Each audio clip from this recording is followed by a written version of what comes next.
ఇక్కడ చూసుకున్నట్టయితే బీరవెల్లి గ్రామ యువకులు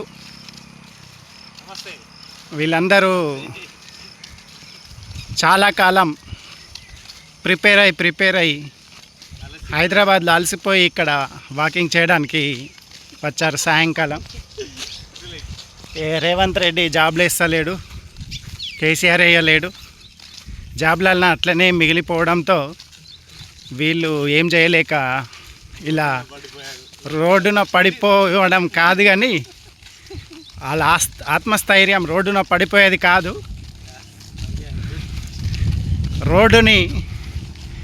రోడ్డుకెక్కించే రకము ప్రభుత్వాన్ని,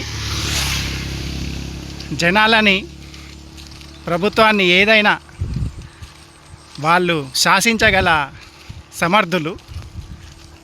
వీళ్ళు గనక బిజినెస్ రంగంలో ఇంకా ఏ రంగంలోనైనా రాణించే ఆత్మస్థైర్యం వీరి సొంతం.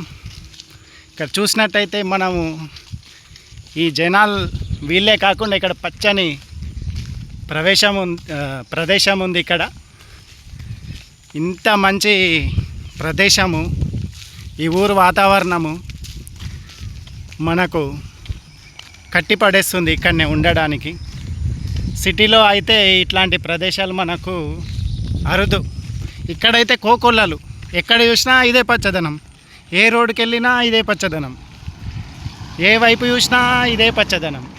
చూడండి మీరు, అటు గుట్టలు, ఇటేమో చెట్లు, ఎన్నో చెట్లు ఉన్నాయి రోడ్డు ఇరువైపున. ఇక్కడ చూడండి, ఇక్కడ కూడా గడ్డి మొలిచింది వర్షాలు పడడం వల్ల. ఫస్ట్లో వర్షాలు పడలేవు, కానీ మెల్లమెల్లగా జూలై స్టార్టింగ్ నుంచి ఒక 3-4 వర్షాలు బాగానే పడ్డాయి. వాటర్ కూడా బాగానే అయినాయి. ఇంకా చెరువులు నిండలేదు, కానీ ఇట్లా వర్షాలు పడుకుంటూ వెళ్తే మన పంటలు కూడా సక్రమంగా పండి మా గ్రామవాసులు కూడా మంచి ఆదాయంతో శోభిల్లుతారు. పండుగలు కూడా బాగానే వేసుకుంటారు. ఇక్కడ అందరూ కలిసిమెలిసి ఉంటారు. కులం మతం అనే ఏ గొడవ ఉండదు గ్రామాల్లో. అది మా గ్రామం యొక్క ప్రత్యేకత. ఇది చూడండి, యువకులు